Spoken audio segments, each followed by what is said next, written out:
Morning, Coach. Thanks for joining us. Thank you, Mark. Mark, I'll start out by congratulating Coach Banghart and the Lady Tar Heels for going to the Sweet 16 in our third year, and they competed so hard against a great team in South Carolina. And really, really proud of all Courtney's done and all the progress they've made, and equally as proud of Hubert. They have turned it around and been very positive, and have put our university in a great spot for a lot of national attention on Saturday night, and all Tar Heels will be pulling hard. So proud of the ladies and pulling hard for the men for them to finish strong. We have hired Emma Thake, Thake, is our new director of performance and nutrition just for football. She was a 7-year director at Washington. She basically was in charge of all the sports and had 7 that she took care of directly. She has very similar ideas to Kelsey Gomes that we had here before. But this is a big step for us because it's the first time we have just had a nutritionist for football only. So Emma will be a big help. She's been here for about a week, and we're very, very excited about her. We're also excited to bring another star back. Chuko left as our director of football student development, and we brought in Denoris Searcy. And we're very, very excited about Denoris. I knew of him, but I had not met him. 8-year guy in the NFL, 4th-round draft pick for us with the Bills. 4-year letterman from 2007 to 2010. He's been in the places and done the things that all these guys want to do. So he'll be a tremendous mentor for them. And he married Kiki, who was on our track team here, and then she becomes the first Black USA, and is a tremendous person that will be an inspiration to our guys as well. He's donated money back. In fact, the defensive back room is named after him. And he also ran a camp for underprivileged kids. So he's done a lot of tremendous things, and he's been here for about a week, 10 days, and he's also had a real impact with our guys. And he was involved with Pro Day, and there's so many things that he can help them with that I'm excited about that as well. Pro Day went well. Pro Day is for our guys who didn't get to go to the combine, so they have their combine here, or for the guys that went to the combine to redo anything that they didn't think went well. And then talking to Coach Moody, all 32 teams were represented here. We had general managers, we had offensive coordinators, defensive coordinators. So we had a great group for the guys to work in front of. And Coach Moody thought everybody helped themselves, nobody hurt themselves, and that's what Pro Day is about. The other thing that's good is that all of our guys are graduates. So if it doesn't work out for them in the NFL, they can go ahead and start the next phase of their life. We did have 8 guys work out and 2 grad transfers that came back. Patrice Renee came back and Miles Wolfett. So we gave both of those guys an opportunity to work as well. As far as the spring game, it has been announced that Tylee Kraft is sick. He does have cancer.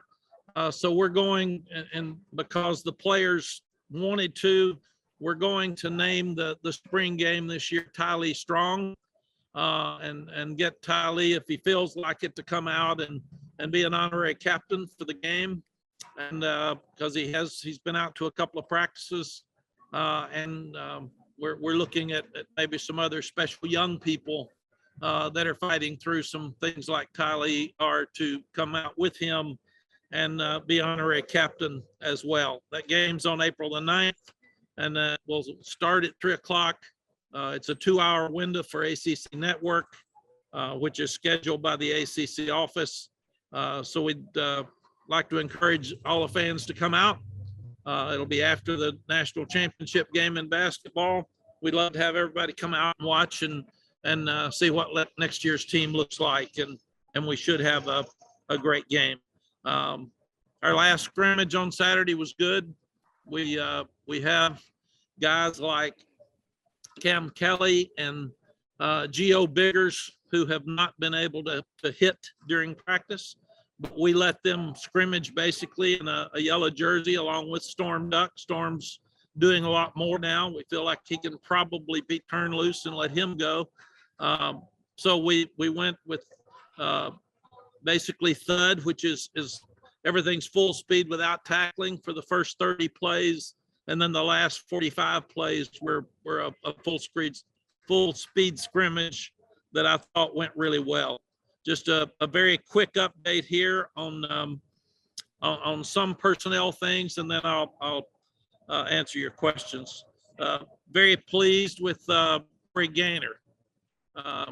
He and Brian Anderson are playing at center right now, so that's going to give us depth. We know that we've got two really good guys that can play there, and Kurian Johnson has played there. So we've really got three centers. We're going into last year's game without Brian Anderson, and then Q got hurt. We only had one, and he was limited. So we feel like our depth is much better there.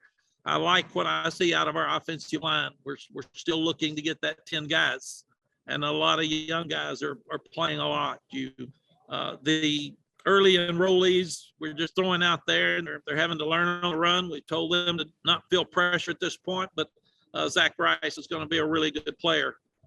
He and Trevon Green both, we feel like are good signees, and Coach McNeil's excited about both of them. We are very limited at wide receiver with our numbers, especially with Tylee being out, but we are also working Bryson Nesbitt some at receiver. So he's working in the slot, and he's working on the outside. So he's working at tight end and wide receiver.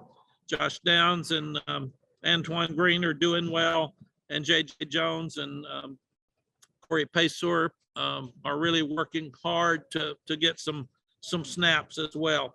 British Brooks right now is the only running back that has a position, and the other guys are competing. We've been pleased with George Pettaway. He's so fast, and he can do things in space.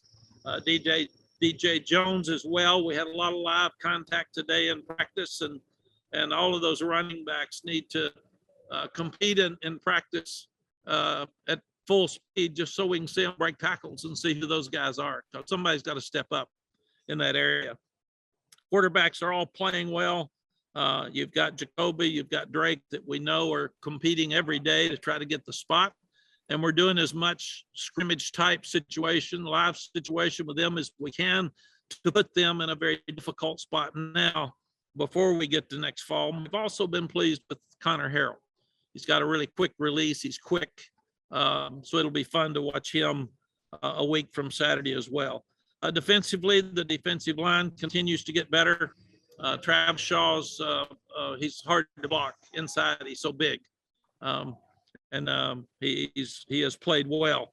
But we feel like we're going to be good at that position. Javari Ritzy's so versatile. He's played tackle, plus he's played power end, along with Desmond Evans, who's having a very good spring. He's doing a better job rushing the passer.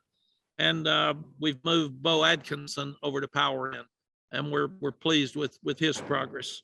When you start looking at what is called the jack, or the outside linebacker, we're very impressed with Noah Taylor. He's very quick and an outstanding pass rusher. Chris Collins still works hard. And then you've got Malachi Hambrick and Gabe Stevens that also potentially will be really good pass rushers, we feel like, moving forward. Eccles and Gray are both playing well at linebacker, but probably the Sebastian Cheeks and Rara Dilworth have made the most progress, and we feel very, very good about them. We're trying to get it so we can play the 22 on each side of the ball that we've talked about. And we just got to do that. You've got to do it to stay healthy. You've got to do it to stay fresh at the end of the game. But you also need to do it now for transfer portal, because if guys are backups and they're not getting to play, they're just leaving. So the more players you can play, the better chance you've got in the long run. Because of the injuries to Jacarius Conley and Cam Kelly and Biggers, Dontavius Nash is getting a lot of work at safety, and he has improved a whole lot. And the same thing with you've got Grimes and Duck at corner, but behind them, Dante Bellflower's he's done a lot. Tamir Brown had an interception Saturday for a touchdown. So because of your injuries, young corners, young safeties are being forced to play a lot, and that's helping us. OB and DeAndre Boykins are playing the star position right now. Day Hollins is out as far as the corner position, so he's not been able to participate. But we feel like both Boykins and OB are doing a good job. We've got a battle at punter. Cole Maynard's really stepping up, and he and Ben Kiernan are both doing a good job punting, and Jonathan Kim's done an outstanding job kicking. So we feel like a lot of positive things going on. We've got a lot of question marks and still have a tremendous amount of work where we can get where we need to be. Questions? Thanks, Coach. If you have a question, please use the raise hand button, and we will begin with Andrew Jones. Go ahead.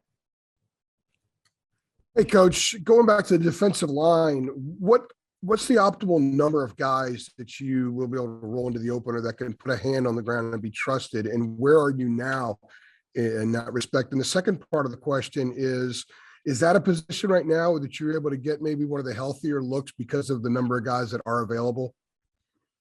The second part of that is yes, Andrew. We're going full speed, and we need to improve our offensive line. We lost some good players, and we also were inconsistent.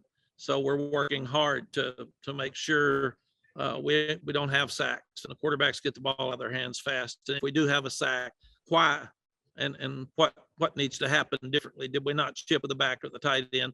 And so we're going a lot full speed in those two areas. What we would like to have is 9 guys that we can rotate up front. You'd like to be able to play 3 groups.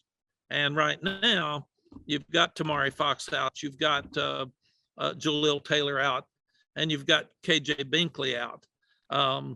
So we think some of those guys will help with that other bunch. But when you look at guys like Hester and Murphy and Shaw and Ritzy, Silver, you got more people now than we've had. And we've got a lot of big bodies in there. And then to the power end part, when you play Ritzy out there some, but you add Des Evans, who's now 6'5", 265, that gives you a lot of bodies and a chance to play. And we're hoping that Bo Atkinson will continue to come and he could be that third power end. You mentioned Travis Shaw. What has impressed you with some of the things he's adapted to as far as the physicality, the speed of the game, and also preparing like a college football player? He is so big. I mean, he just, when you put him on the centers, he's just hard to block. And then he was a basketball player, could dunk a basketball. So he's so athletic. When he hurt his shoulder, he got too big. So he's fighting to lose some weight. But he is just when you put him in the middle, we were talking today, you have to have 2 people to block him. One guy's not going to block him. And that then releases your linebackers quicker or get some other people free. So he is what you always look like to be that nose tackle. And got a lot to learn, just like Zach Rice. They're both tremendous young players. Neither one of them are ready to go right now for long periods of time, but they both are great signees, and I can't wait to watch them play. Thank you. Thank you, Andrew. Greg Barnes, go ahead. Good morning, Mack. I know you guys are past the halfway point now. Just curious, in terms of getting the guys on board with the rededication to the calls, if you will, have you been pleased with kind of the team's mindset and approach to spring practice? I have, Greg. I last year, I never liked the team in the spring because it was up and down, and I couldn't figure out why. And I think probably some entitlement set in because everybody kept telling us how good we were, and we just come from the Orange Bowl, and we just had Texas A&M, and we had a chance to win with 5 minutes left when you don't have a lot of your good players. So there was a lot of reinforcement coming in that I think was false. And we just never really got over that. We just thought we were pretty cool, I thought, in the spring. And then I thought it carried over to the fall, and that's why we had the inconsistent team. You never know about teams till you play. But this team has been all in. They're competing every day very hard. We had one of the best practices today and Saturday back to back that I've been around since we've been here. We're inexperienced at quarterback. We don't have a lot of experience at running back. We're limited at wide receiver. We lost a lot of offensive linemen. So there are a lot of question marks. But I really feel good about everything that's happening right now because they like each other. They like to play, and they're competing so hard. Have you got guys like Chris Brooks and Brian Anderson and some others who have been around and provided leadership? Have there been any other guys maybe have stepped up thus far and impressed you with their leadership capabilities? Yes, Corey Gaynor has come in and given us added leadership on offense. And Ed Montelis and William Barnes are playing the best that they have played, and it's their turn, kind of their turn to step up. I do feel like that the backup offensive lineman, we're looking for that 2 guys or 3 guys to step up. And the quarterbacks, it's hard to lead till you're the guy. So we're asking them to do that, but that's hard. I do feel like that Josh Downs is stepping up in the receiver room, so that helps us as well. You start looking at defense. Ced Gray is a really good leader. I've never seen anybody play harder than Power Eccles, and he will just knock your head off. I mean, he hit somebody today in practice. He just loves it. He loves to play.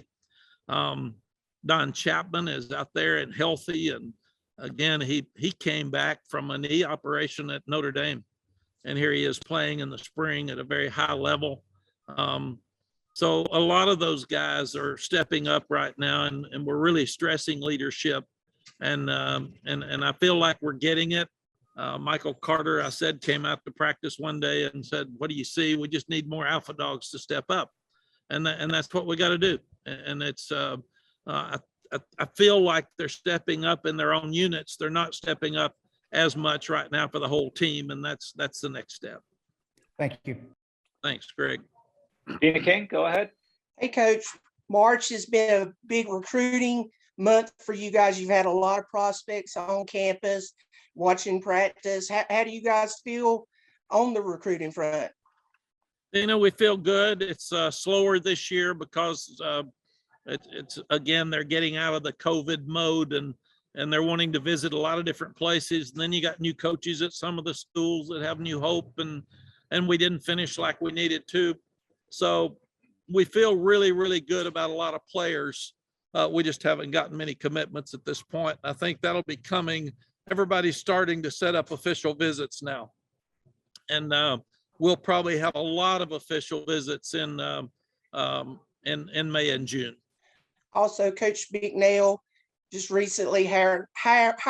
So how is the continuity with the offensive line and him going?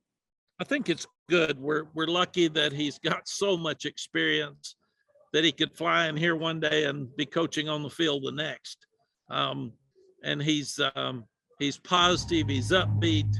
The kids have really rallied around him. He knows this offense like the back of his hand. He and Coach Longo and Coach Porter all have worked together before. So it's been pretty seamless, Dana, just because of all of those things.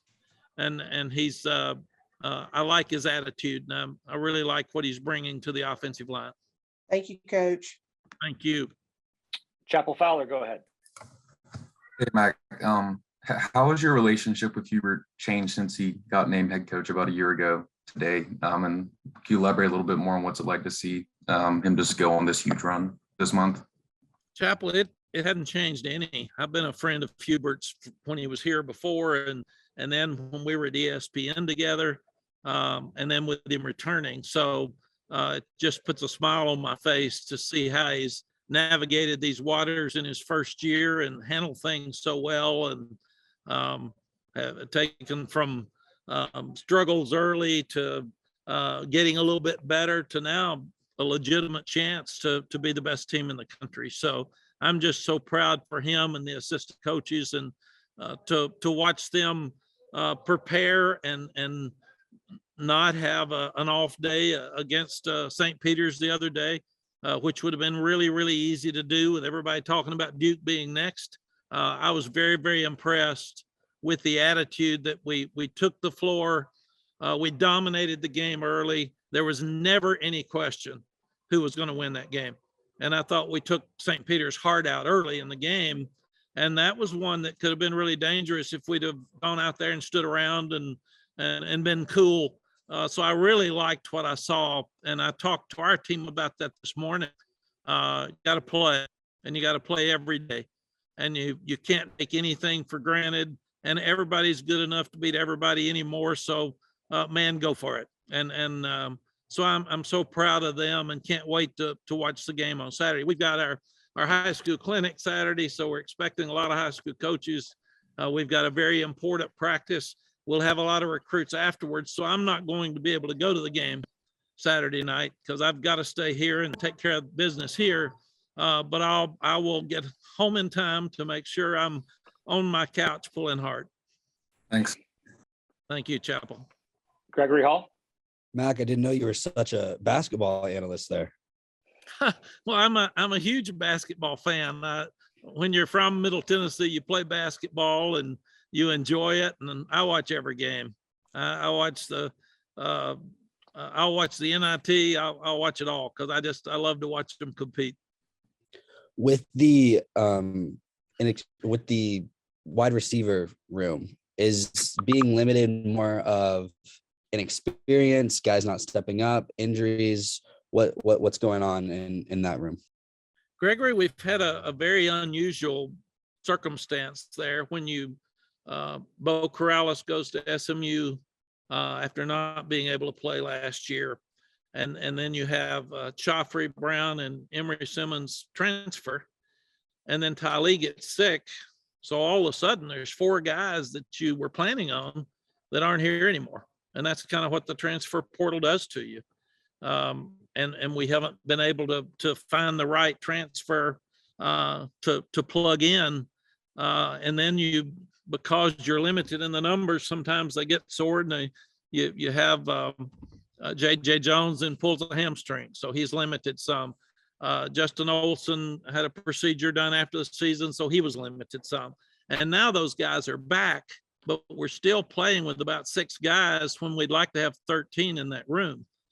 So we're very, very limited there.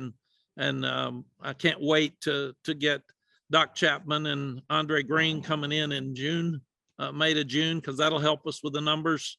But that's an area of concern. And with Bryson Nesbitt working at both wideout and tight end, what's the challenge for him and how's that going? Is it a benefit that he didn't really start playing football until junior year, so he's still kind of in that learning mode anyway?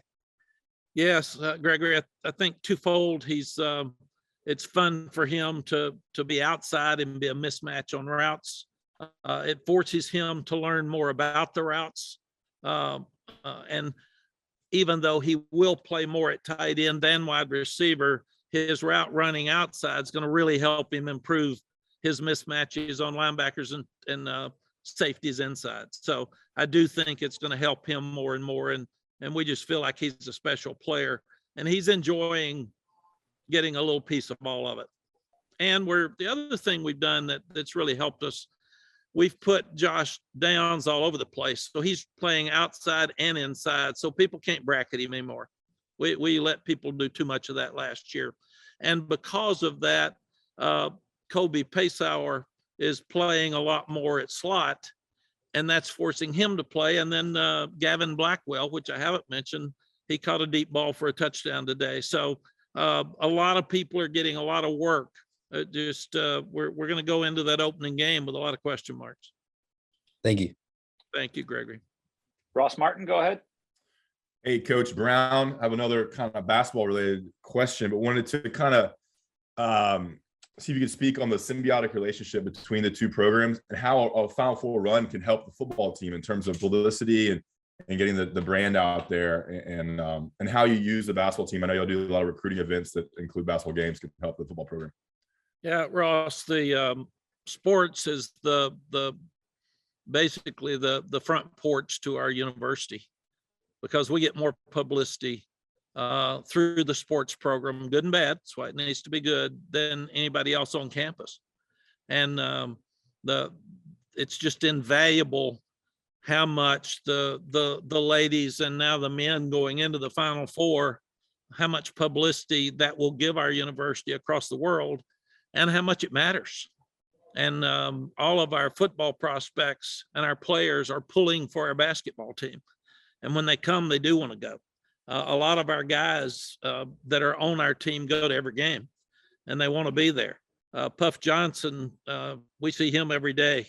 He's in our building, and I've gotten to really enjoy him. And Baycock, best friends with Chris Collins. I think they went to high school together.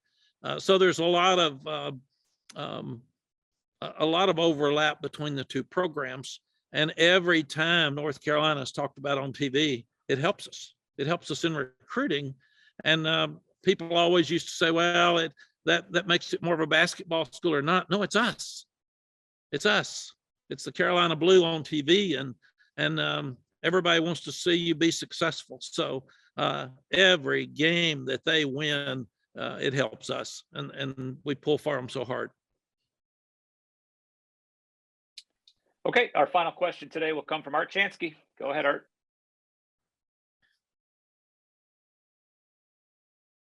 Hey, Art. Get rid of mute, Art. Muted, Art. Art, you're muted. Let's go, Art.